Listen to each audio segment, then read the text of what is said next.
on a mission to create a $1 million Airbnb business starting with less than $100,000. Follow along to see what happens. I go back to Takamatsu. We look at a couple more properties. We look at one property in person without the realtor, and then we find a couple more that we want to look at. One was a house at that point that was a yellow house, super, super nice, lots of space.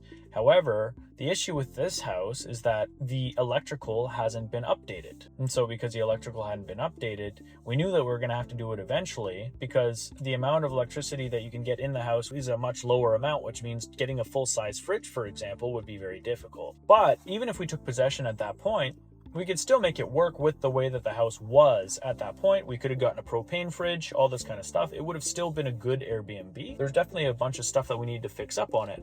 But at that point, we're like, okay, this house is about $60,000. That would give us a budget to rip out a couple of cupboards, put in some new cupboards, make the thing a little bit nicer. And then we can move forward and list it on Airbnb for that year. And then the following year, we can look at doing more drastic stuff like upgrading the electrical and all these kind of things. So that was the plan at that point, because at that point, we didn't think that there were any other options. We thought that the only thing we can do is buy the property full cash, and there you go. I headed back to Takamatsu on the 17th and went through and did a couple more viewings between the 17th and the 20th. And then on the 20th, I finally heard back from the law group, and they said, hey, after connecting with the city in Takamatsu, we learned that no matter what, they won't accept a document that's been notarized remotely. It has to be the original notarized document that you get in person by signing with someone in person and send it over.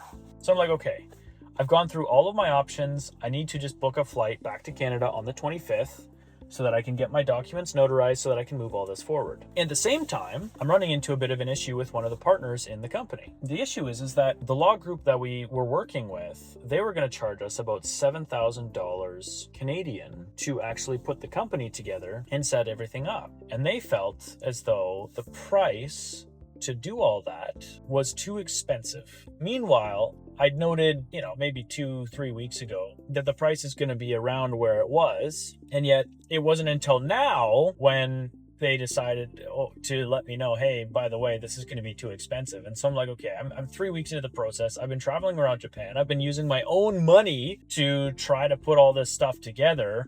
And it's just now that you tell me, hey, this is going to be too expensive. I was like, man, this is like... You couldn't have told me sooner. So we went through, we found another law group. The law group ended up being about half the price, which is really good. They were super dialed in. They even had someone that was even more fluent in English that was able to help us with understanding what the next steps are and this kind of stuff. They informed us that I'll be able to get a visa should we have an investment of $257,000 Canadian and one full-time Japanese employee, which is amazing because being able to go back and forth to Japan for, 5 years without any issues is incredible. However, up until that point, we only had about $100,000 Canadian to put into the company for now because the three partners each said we would put in $33,000 each, myself and two other partners, so that we can basically move forward with this first property. And that was just going to be our budget to prove that everything that we've seen about Japan is real and prove that we can do it ourselves. So obviously we only have about half the money, less than half, that we need to actually get the business management visa. So up until this point now, we're basically going to do everything without a visa. Now, to some people, they may seem a little risky. The reality of the situation is that you actually don't need a visa at all to buy property in Japan. They're going to see it as a bit suspicious if you're going back and forth to Japan without having a visa, and they might flag it and ask you, okay, why are you in Japan so often? But technically, by law, you don't actually have to have a visa to buy the property in Japan. That being said, we also have someone that's managing the property in Japan, even without us. So even if they flag it and say, hey, you can't come into Japan for a little bit because we think it's a little suspicious, it doesn't matter, because my friend Taka, who I've known for at least 5, almost 6 years at this point, he's going to be able to manage everything from his side because he's a Japanese local citizen and he's going to sit on the board for the company anyways.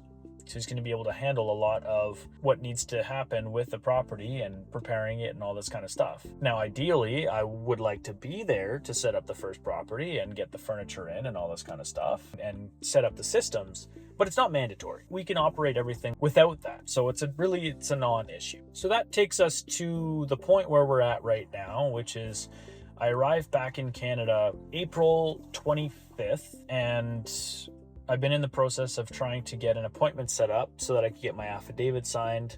We've got a new lawyer group that we're using to purchase the first property. We've got the new lawyer group that we're now using to form the GK Corp and put everything together. The tricky thing with it, though, is that this extends our timeline now an extra month and a half. So while I'm back in Canada here, I'm trying to have the best use of my time by going around, connecting with investors, and all this kind of stuff so that we can move things forward as quickly as possible. We're kind of dead in the water right now, trying to move everything forward. It's kind of like a hurry up and wait type of situation. We want to get the company put together as quickly as possible, but it doesn't make sense for me to go back to Japan and try to purchase property up until the point when we already have the GK Corp set up.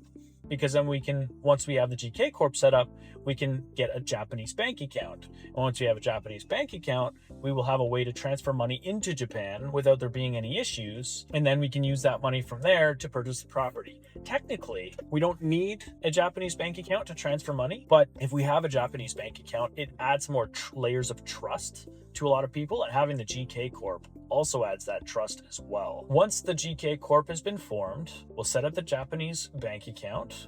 And once the Japanese bank account is there, then we can transfer money in to purchase this first property. We have a list of maybe 15, 20 properties that we think are good options for us.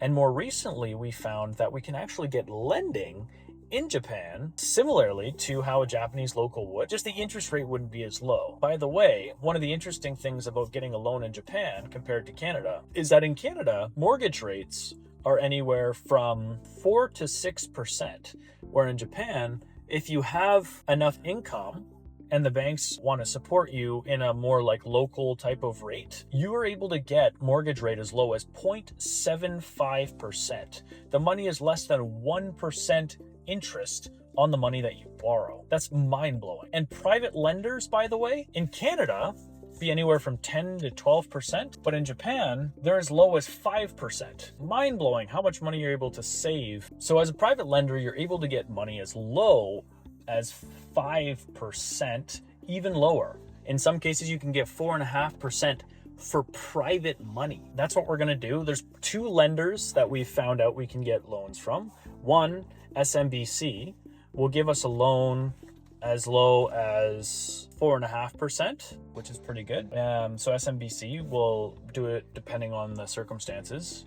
And then the other lender, SBI, will give us a GK corporate loan specifically. And that's also a corporate loan that would work either for a foreign-owned company or a local-owned company. So it really doesn't make a difference to them. So that's also a benefit to us as well. So that's kind of the route that we're taking right now.